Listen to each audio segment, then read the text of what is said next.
want to introduce my friends, State Representative Brian Cutler and Kyle Mullins. They're here to talk about the collaboration and bringing two people together to support brain research and how you're making that possible. So please welcome Brian Cutler and Kyle Mullins on the stage.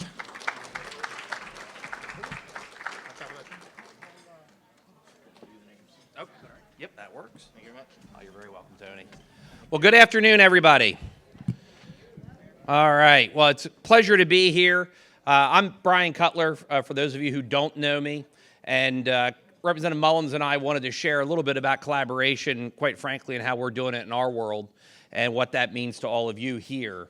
I've been in the legislature for 20 years. I'm coming to the end of my 10th term, and I heard it described earlier this morning that this is the greatest group of people that you wish you'd never met. And I think that there's a lot of truth to that. It's a club, as I shared with Representative Mullins, that you certainly weren't looking to become a member of, but you're very glad that you are once you receive those diagnoses. In my case, it was both of my parents in the early 90s. My mother and my father were diagnosed. We worked very hard with the ALS Association and all the advocates, and specifically I want to thank all of the patient advocates that came to Harrisburg to work on the care line. My career actually started working with now Governor Josh Shapiro when he was in the legislature. We were able to secure that funding, and we've been steadily growing that since that time period.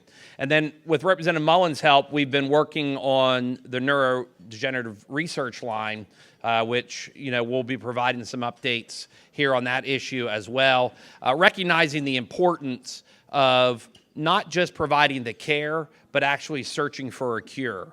And in that world, that is, I think, where we can find the biggest and the brightest hope. But it would be impossible without collaboration. As you all know, in your daily walk through life, it takes all of the people. It takes your support group, your medical help, it takes your OT and PT and everybody that comes through that door to have a good result.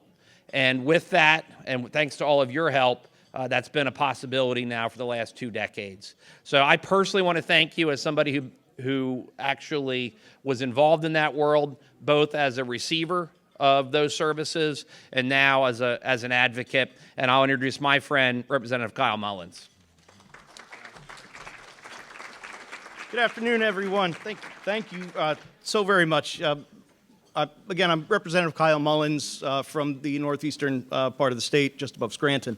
It was in the second year of my first term when we noticed a worsening slur in my father's speech. We were actually in Ireland, so it wasn't the Irish pub kind of slur, unfortunately, and he would be diagnosed a few months later. But even though we lost Dad, we never lost hope.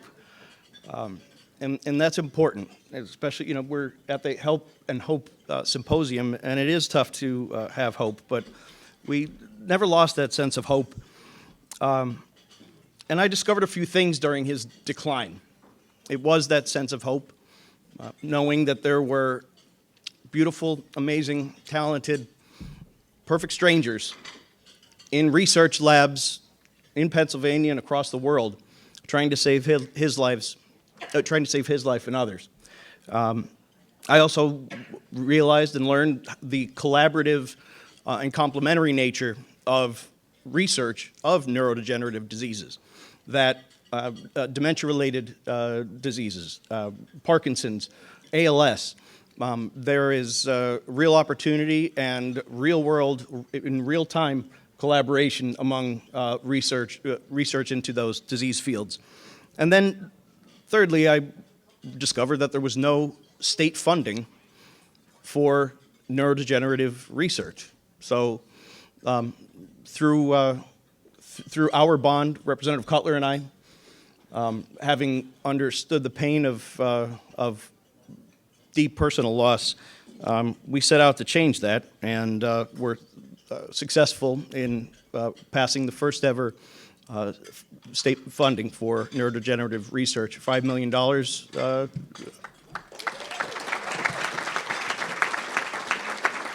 And I'm proud to say Governor Shapiro has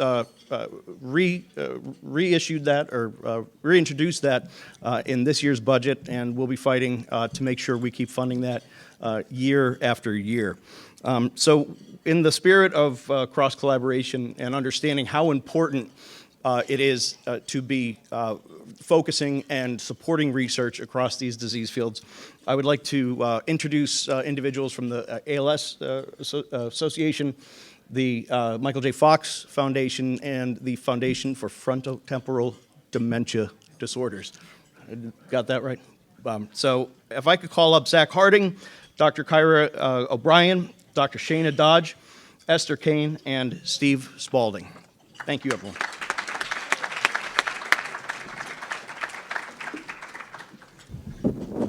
All right, folks, so it's good to see everybody. For those of you who don't already know me, again, I'm Steve Spaulding. I'm the Director of Care Services for ALS United Mid-Atlantic, and it's really a privilege to do the work that I do all year long, supporting all of you and many others, 1,200 more, plus to be exact. So we do a tremendous impact throughout our region and the work that we do. So now to the main event here. So. I just want to start before my formal comments to say that, you know, I had the opportunity to introduce Dr. Zarnescu next door, and I heard that both presentations were amazing. In the case that I heard, she mentioned how we're making amazing advances by collaborating across the ALS space as well as across the whole neurodegenerative disease space. And she talked about some of the real-world impact that that's making as we speak. So today's panel is about that. We're bringing these folks together to talk about how current and future collaboration can transform our efforts to find treatments and cures and ways to impact quality of life for people living with ALS. So I'm excited to introduce our keynote panel today. ALS United Mid-Atlantic is proud to collaborate with so many incredible organizations across the region to advance advocacy, support, and research efforts for people living with ALS and related neurodegenerative diseases. This panel reflects that spirit of partnership, bringing together expertise from research and clinical care, strength through collaboration. So, without further ado, let me start with Dr. Shana Dodge and allow her to introduce herself. Thank you. It is a pleasure to be here. I'm Shana Dodge. I'm from the Association for Frontotemporal Degeneration, which is a mouthful. We use the acronym AFTD. And for anyone unfamiliar with FTD, you're welcome to come visit our table. FTD is a progressive neurodegenerative disorder that sits right at the intersection between ALS, Parkinson's, and Alzheimer's. And in particular with ALS, there's a lot of overlap in terms of genetics and some of the proteins that can cause both disorders. I am the director of research engagement there, so my job is to try to make sure people can make informed decisions about research participation, and there is a lot of research that includes people with FTD and ALS. And I also try to make sure that people that are designing research or making regulatory decisions like the FDA really understand what it's like to live with FTD, because a lot of scientists might understand FTD or FTD ALS under a microscope, but they might not necessarily understand what is important to these communities, what is feasible for them to do in terms of participating in research. So that's some of the work that I do. Thank you. Great, thank you. And I think it would be appropriate to switch to you, Esther, since you're part of the second half of this equation. Am I on? Good. So my name is Esther Kane, and I am AFTD's Director of Support and Education. I am a registered nurse, and really my role at AFTD is to provide comprehensive support to the FTD community, as well as ensuring that health providers are educated and they understand the crossroads that really happen within the neurodegenerative space.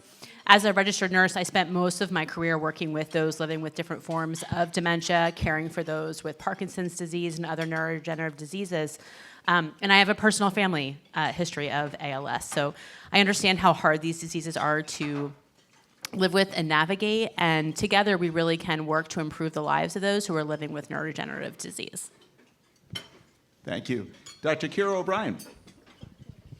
Hi, everyone. Thanks for having me. I'm Kyra O'Brien. I am a neurologist at the Penn Memory Center and also a health services researcher. So I specialize in the diagnosis and treatment of individuals with Alzheimer's disease, Lewy body, FTD, vascular disease, late, which is probably the most common neurodegenerative disease you haven't heard of. And in addition to that, my research looks at how do we identify individuals with cognitive impairment earlier so that we can intervene earlier and they have the best chance of having a great quality of life. Thank you. And last but certainly not least, Zach Hardy. Thank you, Steve. Good afternoon, everyone. Very glad to be with you all today. My name is Zach Hardy. I am a senior manager for state government relations at the Michael J. Fox Foundation for Parkinson's Research. We are the world's largest nonprofit funder of Parkinson's research globally with over $2.5 billion in 25 years. But there is so much more to do. And I think so much about a conversation like the one we're going to have this afternoon is all of the work to be done in the neurodegenerative space. And we can't do that without the incredible communities and folks that we work on behalf of and with, and I know that myself with the Parkinson's community. So very happy to be here today and talk about collaboration and its importance in this space with neurodegenerative diseases. Great. Thank you, Zach. Okay, so let's get started with some of our questions, and then we'll let folks just jump in and comment on it. So our first question today is, how does collaboration among different neurodegenerative disease spaces benefit the advancement of research and care models? Happy to jump in. It helps more than I can really put into words. I know from my work in particular, on the policy side, we at the foundation are obviously focused on Parkinson's disease, but often when we talk to lawmakers about Parkinson's, it naturally evolves into a conversation about the impacts of neurodegenerative diseases writ large. Because so much of the research that needs to be done for Parkinson's, you could say the same thing for ALS, MS, Alzheimer's. So what we found is that when we're able to collaborate with groups on the ground in any of the states that we're active in or working in, it really is a strength in numbers situation where we're able to work with folks for a common goal. And I think Pennsylvania is such an incredible example of that with the Neurodegenerative Disease Research Fund that the representatives were just speaking about. That is going to impact more than just the Parkinson's community, more than just the Alzheimer's community. That is really going to target all neurodegenerative diseases. And I think when we come together and have that kind of strength in numbers, we're able to really progress our shared goals much faster than we would be able to on our own. I agree with all of that, and I think two examples also really pop to mind for me when I think about collaboration, at least in the research sphere, which is how I see a lot of things. I think one is that other neurodegenerative conditions like Alzheimer's and ALS have really paved a pathway for conditions like FTD to get drugs approved. So things like using what are called surrogate endpoints, so being able to say, we've measured something in the blood, we believe this drug is having an impact on the brain, even if we can't quite measure it as well in something like a clinical scale of your cognitive functioning. We think that this drug is going to help people, even if there's a little bit of a delay in what that looks like when we measure it by asking questions about, say, your memory or your language. That is really huge because it's really hard to prove to somebody like the FDA that a drug is working in a progressive disease. You have to kind of show that it's slowed the progression, and that's a really tough thing to demonstrate. But ALS, through something like tofersen and Alzheimer's, have really paved a regulatory pathway, which is amazing because government bodies really like precedents. So something like that has made a really big difference for paving a pathway for a rare disease like FTD. I think in another way that, at least in FTD and ALS, it is vital to work together, is that a gene that many of you may be familiar with, C9orf72, is the most common cause of genetic FTD, and it's also the most common cause of genetic ALS.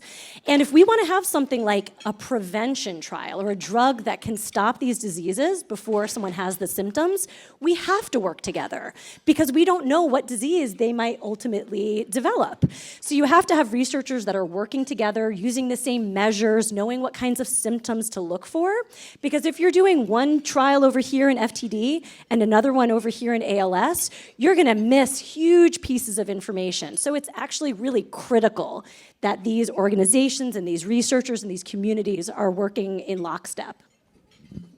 Yeah, I would echo a lot of what you just said. I think it just makes sense to collaborate both from the standpoint of, basic science. A lot of these diseases share mechanisms. Similar proteins build up. There's neurodegeneration, dysfunction with transmission across the nerve cells, synaptic dysfunction. So if you're studying one of these disease mechanisms, you have something that's probably applicable to a wide range of diseases. On the other end of the spectrum, the clinical care spectrum, a lot of the needs that patients with these conditions have and their caregivers are the same. And so we need to figure out how to develop systems of care that benefit all of these individuals and not just one specific disease. I think when we talk a little bit too about clinical care and what the lived experience is for many people after a diagnosis, very often, still to this day, a lot of clinical care is actually very siloed. So if you have ALS, you might go through more of a neuromuscular clinic. If you have Parkinson's, you're going to go through more of a movement clinic. Or if you have cognitive changes, like in Alzheimer's or maybe in FTD, you're going to go through a cognitive memory clinic.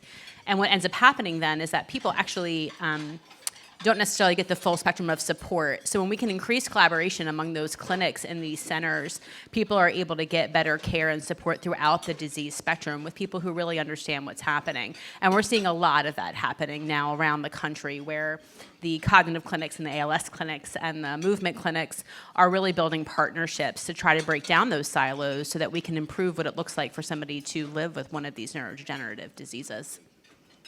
Yeah, thanks, Esther. And what's interesting about all these comments, and you wrapped that up very nicely with the reference to silos, is there was a comment earlier this morning about how in cancer, the cancer space, they've made tremendous progress by breaking down silos and beginning to collaborate across the spectrum and treat it as a whole rather than parts.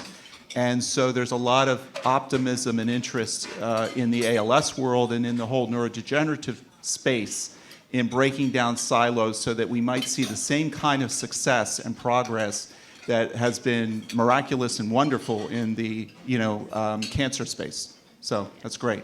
Yeah. Okay, question 2. What are some of the differences and similarities between the populations you serve and other neurodegenerative diseases like ALS? I guess I'll go first this time. Does that work? Sure. I think for FTD in particular, we really do sit at the crossroads of many of these diseases. So as Shana described, the connection between FTD and ALS with some of the genetic components, as well as there's a connection with FTD and some of the atypical Parkinsonian types of diseases called corticobasal degeneration and progressive supranuclear palsy, as well as many people are misdiagnosed with Alzheimer's disease or FTD and actually have Alzheimer's disease within the dementia space. And so we see a lot of crossover between all of these diseases, and I think it just really highlights the importance and the need for us to be able to continue to work together. I think some of the main differences that I see are kind of where does the disease start? What are the first symptoms that you notice? Usually towards the end of these conditions, it blends together, but it seems a lot more similar. So, in Parkinson's and Lewy body disease are good examples of that. So Parkinson's, people have motor changes that develop first, and then maybe later on they can develop some cognitive impairment. Whereas in Lewy body disease, they develop cognitive impairment, hallucinations first, and then later on motor symptoms. These diseases are caused by the exact same protein. So we have to do a lot more to understand kind of why that distinction happens, but at the same time on the care side, it might not be that they have different treatments. It might be the exact same treatment that they get. Yeah, I'll echo my counterparts here that, the similarities really are quite prevalent often, and I think it speaks to the challenges in diagnosis and how lengthy that process can be because, Parkinson's can very much mimic and look like other neurodegenerative diseases often, and I know, folks often think of Parkinson's in particular as a disease that affects, older folks and a tremor is usually present, but what I've been struck by since I've been with the foundation is the vastly different experiences of folks who live with Parkinson's. It can vary so widely, and there are a lot of symptoms that I think aren't spoken about as much, including cognitive issues and depression even, and those are kind of the things that can really, you can meet a Parkinson's patient who physically is doing relatively well, but is also really struggling mentally and cognitively. So I think that there's so many nuances to neurodegenerative diseases, and obviously plenty of crossover between all of the different disease states that we're talking about today.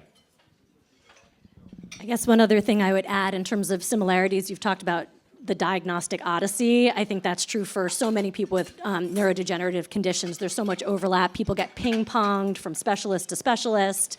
There are no real cures for any of these right now. Some of the differences, I think, are that FTD doesn't have any approved treatments.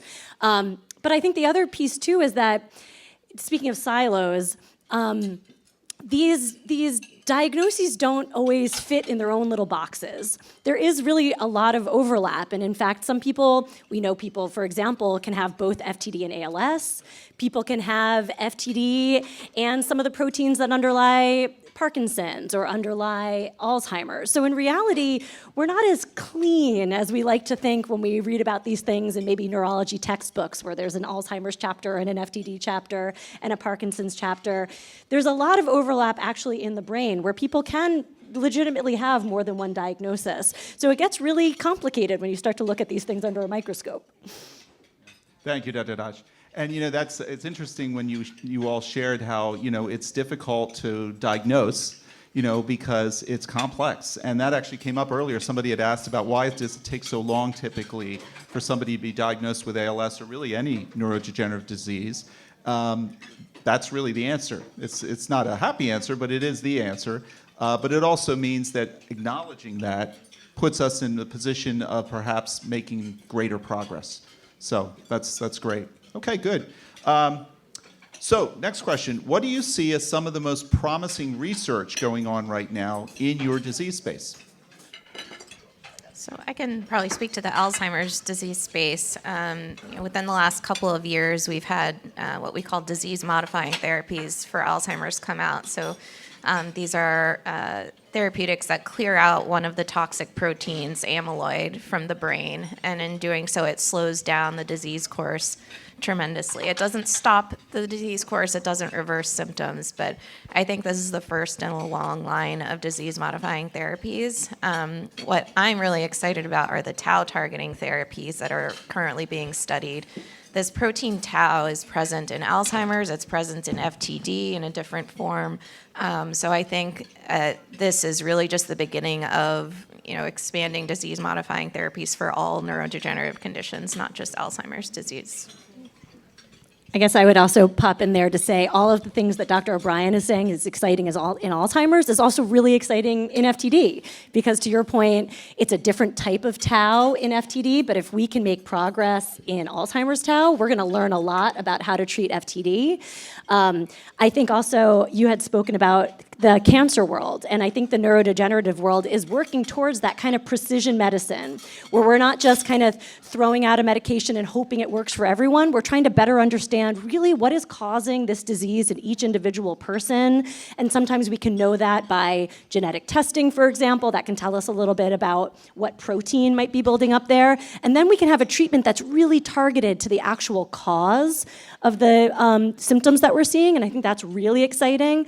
I think in the Alzheimer's space, we've also seen this ability to have biomarkers, something that you can measure that tells you something about what's happening in the brain. We're not there yet in FTD. In FTD, you still have to have a clinician that looks at you and asks questions and says, I think this might be FTD, but we want to get to a place where you can have a blood test or an easy, accessible brain scan that can say, this is what is going on, and we're getting closer.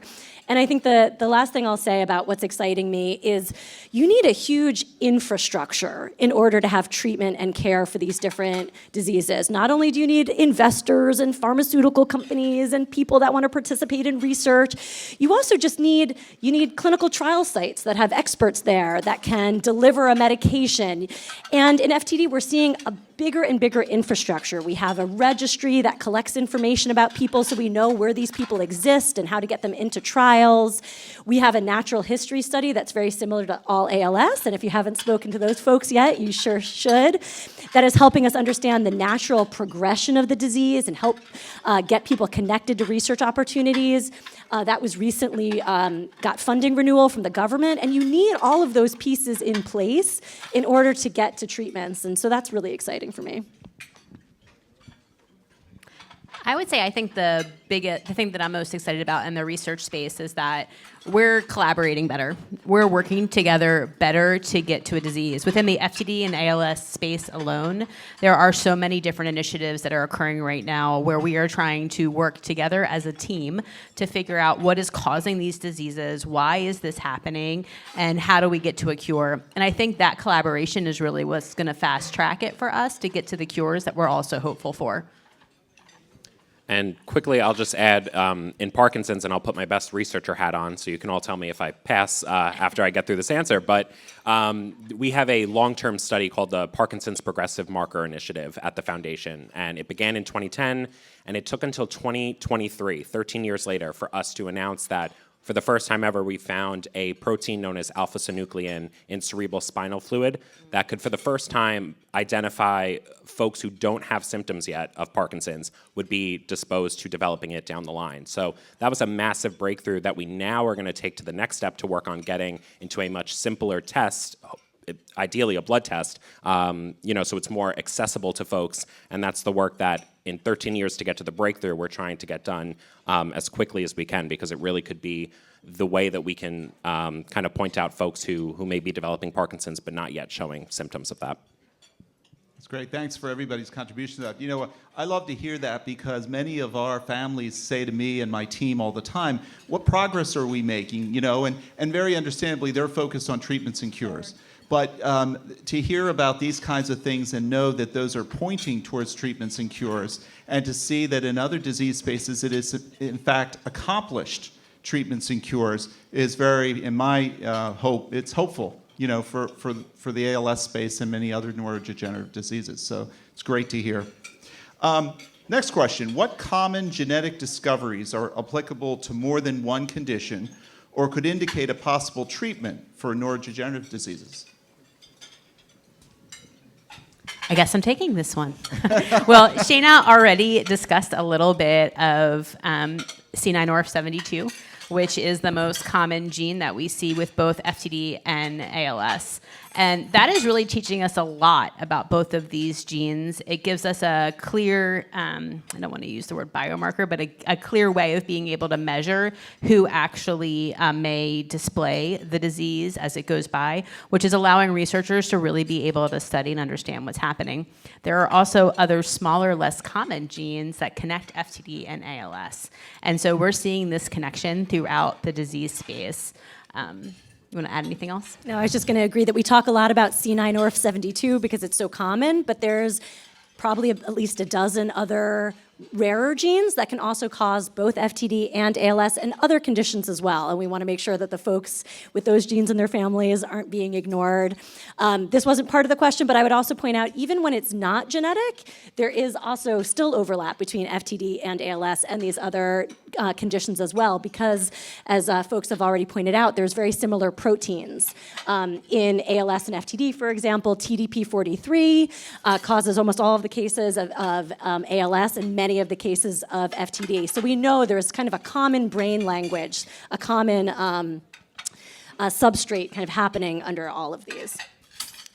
I think there's one other gene, MAP-tau. I talk about tau a lot, but MAP-tau has been implicated in Parkinson's, Alzheimer's, ALS, FTD. So another common, genetic linkage between all these disorders, and I think something that is being looked at as a therapeutic target as well. And Dr. O'Brien, could you just explain a little bit more about that to a lot of our folks, I'm sure, are wondering what is that you're referring to? Tau. Yeah, if you can maybe translate it. You're for all of testing us, me yes. here. So tau protein, it's present along microtubules in the brain. So the tracks that convey, waste products, energy molecules needed for energy metabolism. We know in Alzheimer's disease, tau misfolds and causes clumps of what we call neurofibrillary tangles. But there are other forms of tau that build up in FTD, ALS, and so there's a lot of research focused on why does tau misfold? How does misfolded tau spread across cells? We were talking about prions earlier. They do think that tau kind of spreads in a prion-like manner, inducing other normally folded tau to misfold. And then this tau aggregation causes neuronal dysfunction, cell death, and that's what leads to the loss of cells in these conditions. So this is present in, again, many neurodegenerative diseases, just with very, slight tweaks in terms of where the tau starts misfolding or what version of tau is misfolding. Did I say that right? I think you successfully translated Greek into English. Thank you. Okay, good. Is that? Nothing? Okay. All right. So next one is, what are some of the most impactful care models in your area? What are some of the most impactful care models? I would say best practices would be another way that I would use that.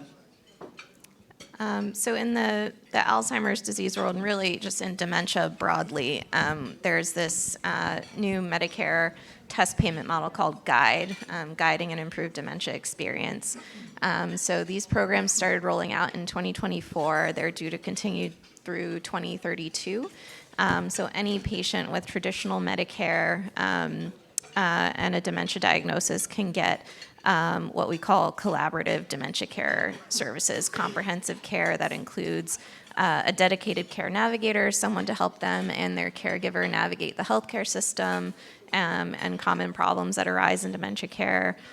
They have 24/7 access to a care team member for people in the moderate or severe dementia stages. They get a respite benefit, so up to around $2,500 in respite services are covered annually by their insurance.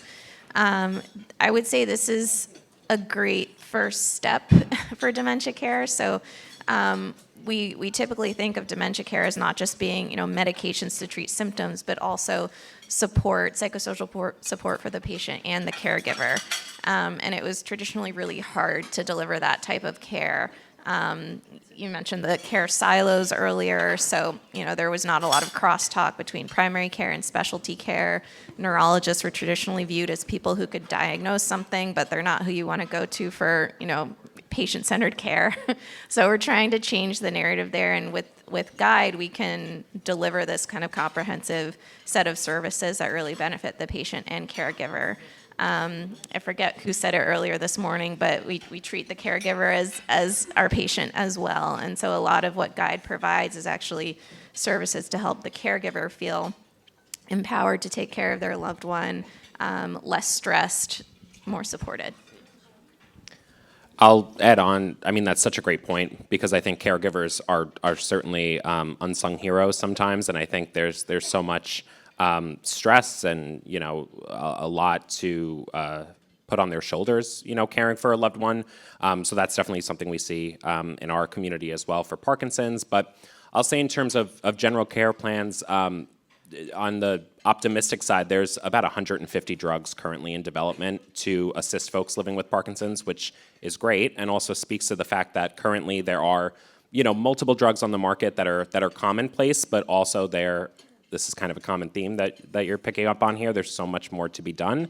On the more extensive side, there's something called deep brain stimulation, which is a procedure that essentially it's a pacemaker for the brain, where it can really be a game changer for folks who have really debilitating symptoms related to Parkinson's.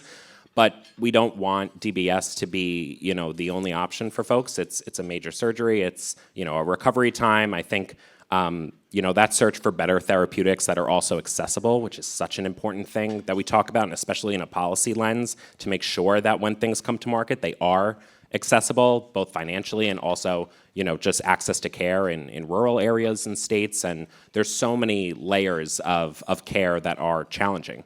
And I think addressing all areas of them is daunting, but also necessary. So I know that that's something that across the neurospace, I think we can all agree that we see and are trying our best to improve in all of those areas. Yeah, I would say that in the FTD space, there has been pretty much a desert of what's available for care for most of the disease for most people. Very many people are given a diagnosis and that's it. We're envious of the ALS models.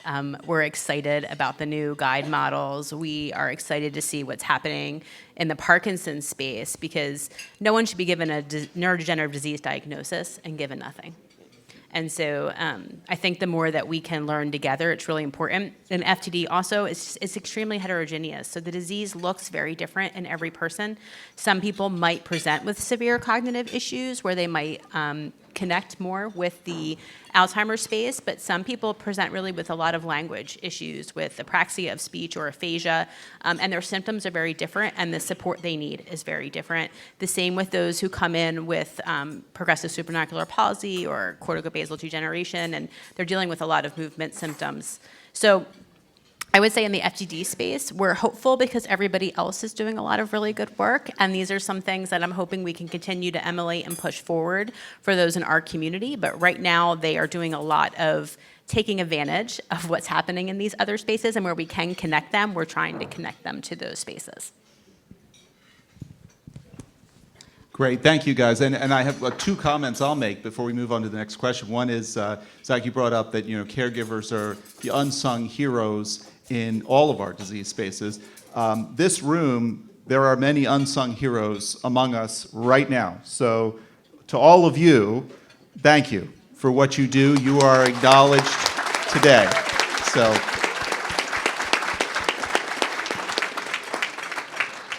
And I know a lot of these unsung heroes, and they don't think they're heroes, and they just think that they're, in most days, barely getting by.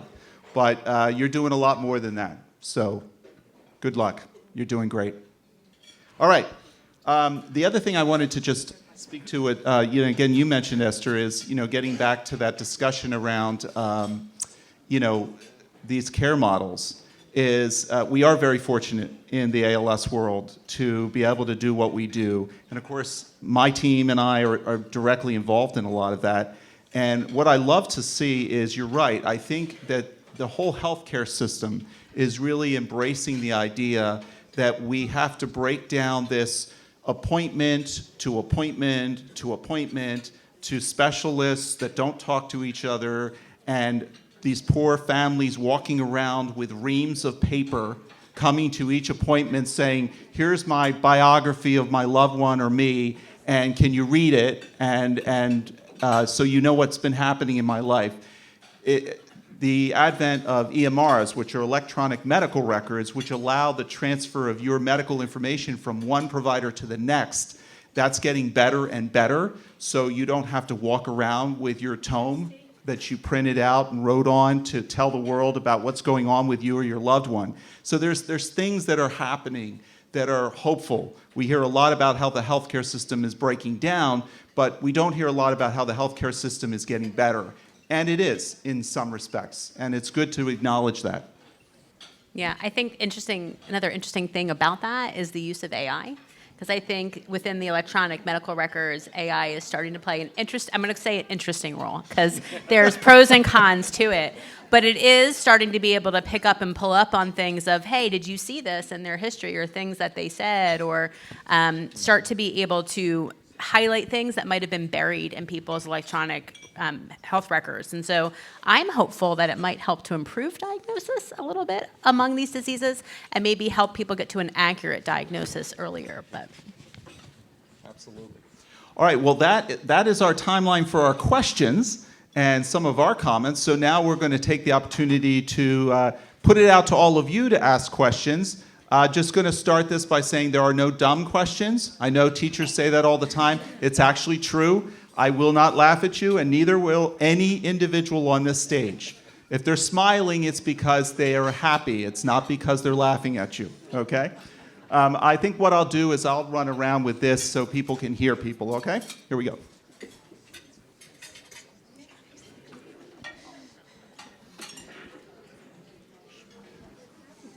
Hello, my name is Brooke Emmerich. I come from a C9 family, and I'm an ALS and FTD advocate.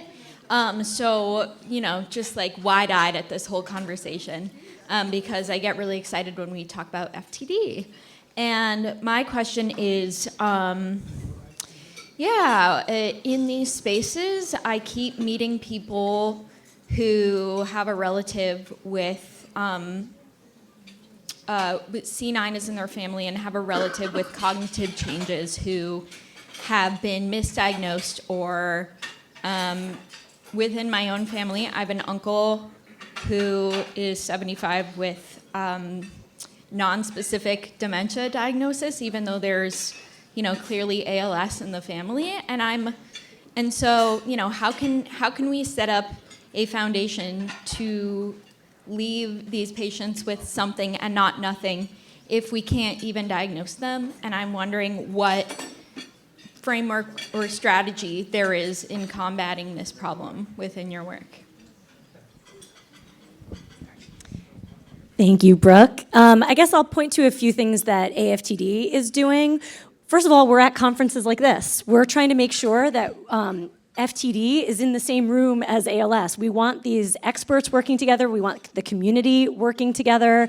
I've been very excited to see at the big scientific meetings, at the ALS MND Symposium, for example, which is a big ALS international meeting that happens every year.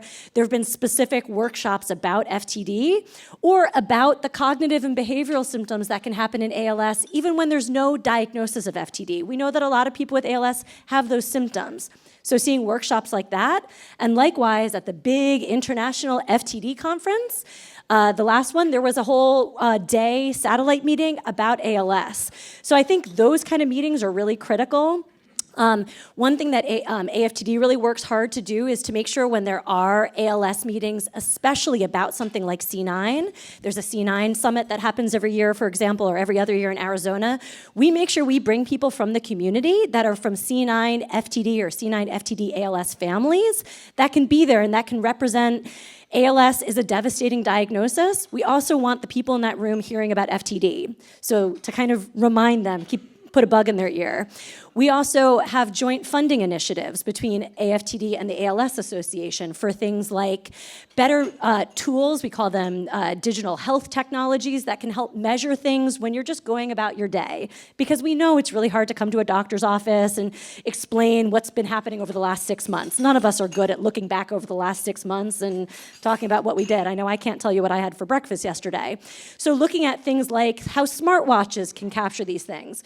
Well, we want to be working together with the ALS space. So we worked with the ALS Association to kind of have joint funding initiatives to make sure that we're working together. We also worked with the ALS Association to host a meeting to talk about, as I mentioned earlier, what would it take to have a C9 prevention trial? Well, we need voices from both of those communities there. We need to make sure that we're measuring symptoms of ALS and symptoms of FTD. So we're being very, very mindful to make sure that we're sort of the squeaky wheel in ALS conversations and that we're working together on the policy level. I know Zach's spoken quite a bit about policy funding. Those things are really, really critical for all of these diseases, and it's important that we're making sure when they're making decisions about where funding goes that each of these diseases are getting earmarked and getting their own funding streams. I just want to highlight, too, that I think education is key. We're not going to get to better diagnosis without families being better educated about what's happening. Both the ALS community and the FTD community now recommend that all people diagnosed be offered genetic testing and counseling to know if it's possible that this might be caused by a gene in their family. And so I think the more we know, the more we can educate, the more we're going to find out. I hear all the time people who call, we have a helpline, they call and they say, I had an uncle who had ALS, and my mom was just diagnosed with FTD, And we're sometimes the first people to say, have you talked to your doctor yet about what that might mean for you and your family? And so I think education is just really important. Educating yourselves, educating the community is really the key to getting us to where we need to be.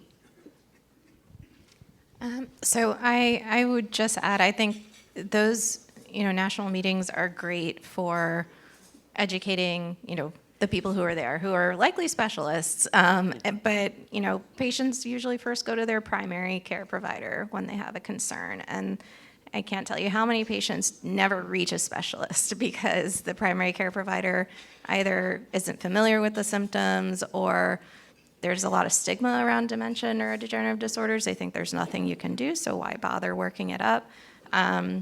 I'm really passionate about this because my family had a similar experience with my grandmother with dementia. It's what I do research on, is how do we educate and empower primary care providers to be better detectors of conditions like this. So I do a lot of education at primary care conferences, grand rounds, trying to raise awareness in that way. I think patients telling primary care providers that this matters to them and they want this type of care is also really important.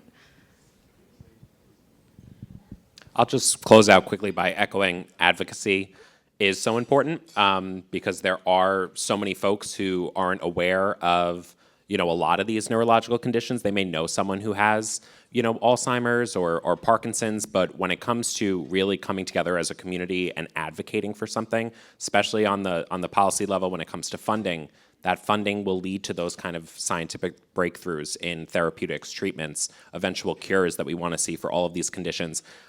We just recently had 300 advocates on Capitol Hill meeting with lawmakers, and it can be daunting, but it's also the personal stories that make the biggest difference. I've seen it in real time, and I know that may sound a little corny to some folks, or I may just be, saying that to say it, but it really does make a difference because it is the personal stories of constituents, folks that are represented by lawmakers, that really does move the needle. So I think for any of these neurological conditions, I think that is an excellent foundation to then just build out, because it really does take a village to make a change in that regard. Good afternoon. First of all, I want to thank ALS United and all the presenters and all the vendors and everybody else who's dedicated their day and their lives for all the good work you do. It's just phenomenal. And I never knew there were so many wonderful people awaiting me. Regarding my ALS journey, I've been on a medical merry-go-round now for about 12 months. A long parade of visits that is longer than any of us would imagine a freight train being, going through a small town, waiting for a railroad crossing. But recently I was asked to have and this is more for Dr. O'Brien, and if you'd rather talk about this one-on-one afterwards, you've mentioned the different tall tests. I was recently asked to have a p-tau 217 test. Yes. And at the same time as getting the test and the test results, there have been several items in the news about that particular test. It was just approved by the FDA about a year ago, and regarding its use in Alzheimer's and ALS, and I understand there's a lot of questions yet as to how to interpret the results. So I didn't know if you might be able to speak to that at all. Sure, that's a great question, actually. There are a lot of different blood tests that are available for Alzheimer's disease. All of them have different test characteristics, meaning some are more accurate than others. Some tau tests correlate with brain amyloid and not brain tau, which is kind of odd. Some tests, when they were developed, they had a 2-point cutoff, so you had 3 different ranges, but then when it's being marketed, it only has a single cutoff, so it's like, how do you interpret that? So I caution people in the community, like when you're getting these tests, you really should get good pre-test education from someone who is knowledgeable about them. There is a website, I think it's through the Global CEOI Initiative, about all these different blood tests and how to interpret them appropriately. But I also see them being ordered inappropriately. So we should never be sending these on individuals who do not have any cognitive impairment, because even though they might be positive, there's nothing we can do for those patients yet. So we don't want people getting scared knowing that they have this marker for Alzheimer's disease potentially, and not having anywhere to go.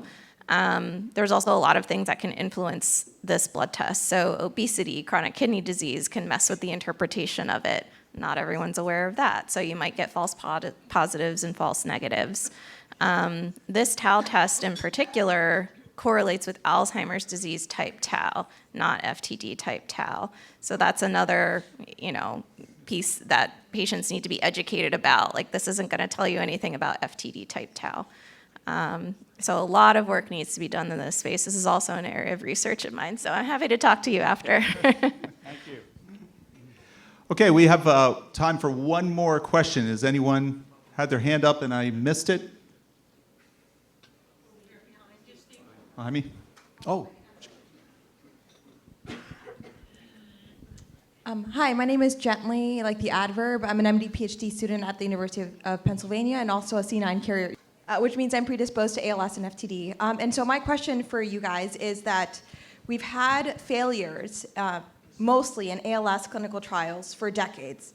So what can we learn from other areas in neurodegeneration to improve our ALS clinical trial design to increase our chance of possibly having more successes in the next few years?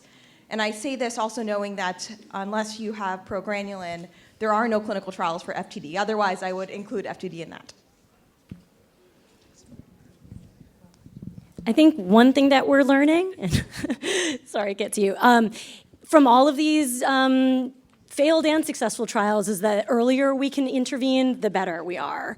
And that's not a simple solution by any stretch of the imagination, but there have been some recently discontinued trials in, gently mentioned, FTD with the progranulin gene. And we suspect some of that might have been that the people that were in the trial were just simply too far progressed. And we've seen some of that in the Alzheimer's space as well, that in general, we just want to intervene earlier. We also need to make sure that we understand that we have a similar enough group, a homogeneous group in the trial, because it's very likely some of these trials fail, quote unquote, because there's such a mix of people that maybe this is working in some people and it's not working in some people, but when you look at it across the entire trial, those differences get sort of washed out. So again, no real easy solution other than continuing to have better biomarkers, continuing to have better imaging so that we can understand these folks. And to Esther's point about education, part of the concern, at least in FTD, and I suspect in other disorders as well, is it takes so long to get a diagnosis that by the time someone is diagnosed and could conceivably participate in a clinical trial, their disease is really far progressed. And it's not only difficult just to get in the car and go to a trial, maybe you have to fly across the country, but they might not be as likely to benefit from the intervention. So the more that we can, if people are interested, talking to a genetic counselor, potentially getting testing, all of these things happening earlier in that disease progression will hopefully benefit future trials. I might just add, like with an anecdote from the Alzheimer's space, there were 3 or 4 amyloid targeting therapies that failed clinical trials before we got the 2 that finally succeeded. So I do think it will just take a little bit more time to better understand the disease process, but I think there will eventually be success with research.